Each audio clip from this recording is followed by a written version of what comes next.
अस्सलाम वालेकुम। उम्मीद करता हूँ सब लोग बेहतरीन होंगे।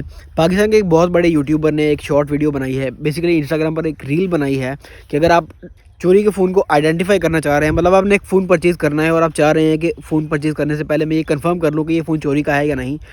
तो पीटी की जो ऑफिशियल एप्लीकेशन है, डीवीएस डिवाइस वेरिफिकेशन सिस्टम की जो एप्लीकेशन है, जिसको डीआईआरबीएस के नाम से भी ऑब्वियसली आईफोन के यूज़र जानते हैं, उसमें से उसका आईएमई डालकर ये चेक किया जा सकता है कि ये फ़ोन चोरी का तो नहीं है। ये चीज़ पार्शली सही है और पार्शली गलत है।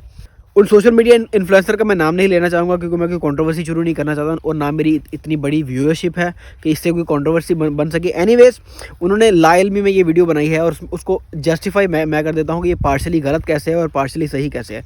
पार्शली सही ऐसे है कि आप जब किसी भी फ़ोन का आईएमई डीवीएस पर डालते हैं, डीआईआरबीएस पर डालते हैं, तो आपको बता रहा था कि ये फ़ोन पीटीए अप्रूव्ड है या पीटीए अप्रूव्ड नहीं है। इधर ये दो ऑप्शंस बताता है। कुछ केसेस में ऐसा भी होता है कि जो चोरी का फ़ोन है, जो बहुत पुराने अरसे से रिपोर्ट हुआ है चोरी के केस में, उसका आईएमई अगर आप डालते हैं डीवीएस में, तो आपको बता रहा था कि ये फ़ोन कि this phone has been reported as stolen और मिसयूज़, मतलब ये आईएमई मिसयूज़ हो चुका है या ये चोरी का आईएमई है।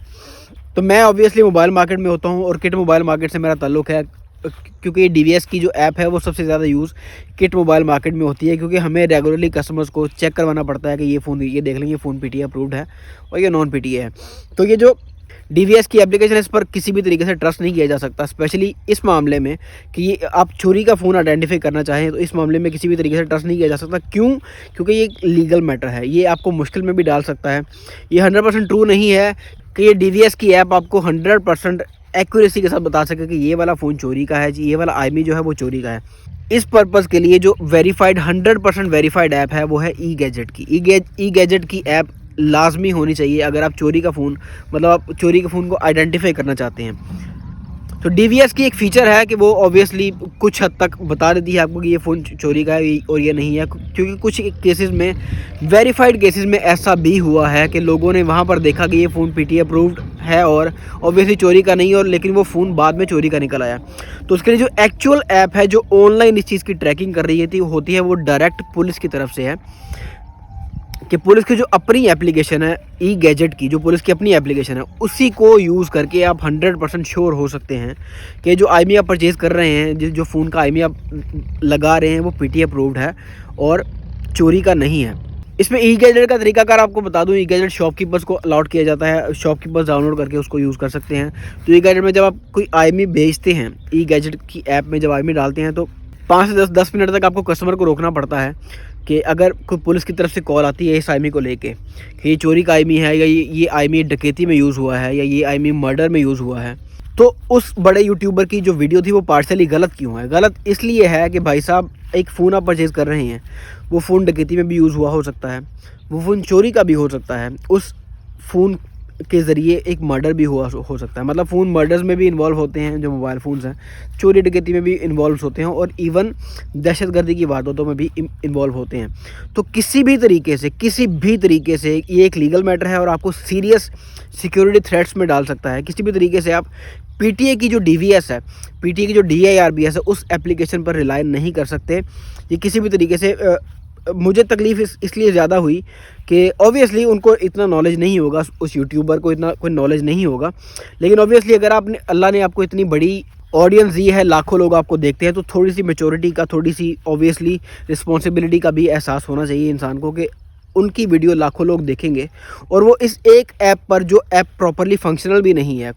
कई केसेस में, हज़ारों केसेस में, बल्कि लाखों केसेस में ऐसा होता है कि पीटीए की यही एप्लीकेशन डीवीएस जो है या डीआईआरबीएस के नाम की जो एप्लीकेशन है, वो फ़ोन को नॉन पीटीए दिखा रही होती है, लेकिन उस नॉन पीटीए फ़ोन में सिम चल रही होती है और चलती ही रहती है, सालों साल से चल रही है।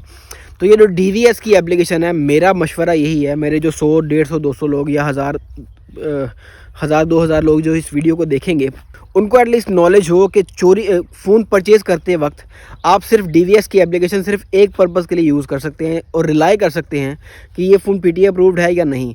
डीवीएस की एप्लीकेशन पर किसी और पर्पज़ से यूज़ नहीं आप कर सकते। उसकी वजह ये है कि इसका जो एस्पेक्ट है वो बहुत वाइड है। बहुत वाइड इसलिए है कि एक फ़ोन सिर्फ चोरी में मुलव्वस नहीं होता है, एक फ़ोन डकैती में मुलव्वस हो सकता है, एक फ़ोन मर्डर में मुलव्वस हो सकता है, एक फ़ोन दहशतगर्दी में भी मुलव्वस हो सकता है। तो सिंसियर जो मशवरा है वो यही है कि फ़ोन परचेज़ करते वक्त डीवीएस को आप सिर्फ पीटीए अप्रूव्ड या नॉन पीटीए के लिए यूज़ करें। अगर आपने चोरी का फ़ोन, अगर आप सिक्योर होकर फ़ोन ख़रीदना चाहते हैं तो ई गैजेट की ऐप पर उसका आईएमई डालकर पुलिस को लाजमी भेजें। जो पुलिस डायरेक्टली इन सारे मैटर्स को देखती है, टेररिज्म को देखती है, और जो पुलिस डायरेक्टली इस मैटर को देखती है, चोरी डकैती मर्डर्स टाइप के मैटर्स को देखती है, क्योंकि जाहिर सी बात है ये एक फ़ोन का आईएमई बहुत से एस्पेक्ट में, बहुत सी इलीगल एक्टिविटीज़ में यूज़ हो सकता है। तो दोबारा रिपीट कर दूं कि करना क्या है। फ़ोन परचेज़ करते वक्त 2 ऐप्स आपको ज़रूरी हैं। एक पीटीए की ऐप ज़रूरी नहीं है, वो 8484 पर आप मैसेज करके फ़ोन का पता लगा सकते हैं। 8383 8484 पर मैसेज करके पता लगवा सकते हैं कि ये फ़ोन पीटीए अप्रूव्ड है या नहीं। उसके लिए ऐप का होना ज़रूरी नहीं है, लेकिन ई गैजेट फ़ोन का मरवाना ज़रूरी है, ई गैजेट मारना ज़रूरी है, ताकि पता चल सके कि ये फ़ोन किसी इलीगल एक्टिविटी में यूज़ तो नहीं हुआ, मतलब ड्रग्स की सेलिंग के लिए यूज़ तो नहीं हुआ, टेररिज्म में यूज़ तो नहीं हुआ, चोरी डकैती में यूज़ तो नहीं हुआ, या मर्डर में यूज़ तो नहीं हुआ। उसके लिए आपने ई गैजेट की ऐप पर अपना आईएमई नंबर भेजना है और 5 से 10 मिनट एटलीस्ट वेट करना है, ताकि पुलिस आपको आइडेंटिफाई करके, वेरीफाई करके ऑनलाइन बता सके कि ये फ़ोन किसी इलीगल एक्टिविटी में यूज़ नहीं है और ये सेफ़ है। फिर आप परचेज़ कर सकते हैं। डीवीएस पर या डीआईआरबीएस पर किसी भी तरीके से आप इस पर रिलाय नहीं कर सकते कि ये फ़ोन सेफ़ है ख़रीदने के लिए और किसी इलीगल एक्टिविटी में यूज़ नहीं हुआ। यूज़ करें ई गैजेट ऐप को। डीआईआरबीएस पर सिर्फ आप पीटीए अप्रूव्ड या नॉन पीटीए फ़ोन्स को आइडेंटिफाई करने के लिए यूज़ कर सकते हैं। मेरे ख्याल में समझ आ गई होगी मेरे व्यूअर्स को। और ऑब्वियसली नॉर्मली मैं दूसरे लोगों को रेक्टिफाई करने पर वीडियो नहीं बनाता, लेकिन ये मैटर बहुत सेंसिटिव है और इस चीज़ का उनको भी ख्याल होना चाहिए, क्योंकि उनकी लाखों में फॉलोअरशिप है और ऑब्वियसली लोग उन पर ब्लाइंडली ट्रस्ट करते हैं। तो अगर आप पर लोग ब्लाइंडली ट्रस्ट कर रहे हैं तो आपको इतना एटलीस्ट इतनी सेंसिटिविटी आपके अंदर होनी चाहिए कि आप जिस लीगल इशू पर चीज़ कर रहे हैं, जिस लीगल इशू पर वीडियो बना रहे हैं, लोग आपको ब्लाइंडली फॉलो करके उस तरफ चले जाएंगे और उस तरफ की जो एप्लीकेशन है डीवीएस वो किसी भी तरह से 100% वेरीफाइड नहीं है। ई गैजेट की ऐप उस केस के लिए वेरीफाइड है और होपफुली मेरे जो थोड़े बहुत व्यूअर्स हैं उनको इस चीज़ की प्रॉपर्ली समझ आ चुकी होगी। एनीवेज, आज की वीडियो यहीं तक थी। मिलते हैं अगली वीडियो में, तब तक अपना ढेर सारा ख्याल रखिएगा। अल्लाह हाफिज़।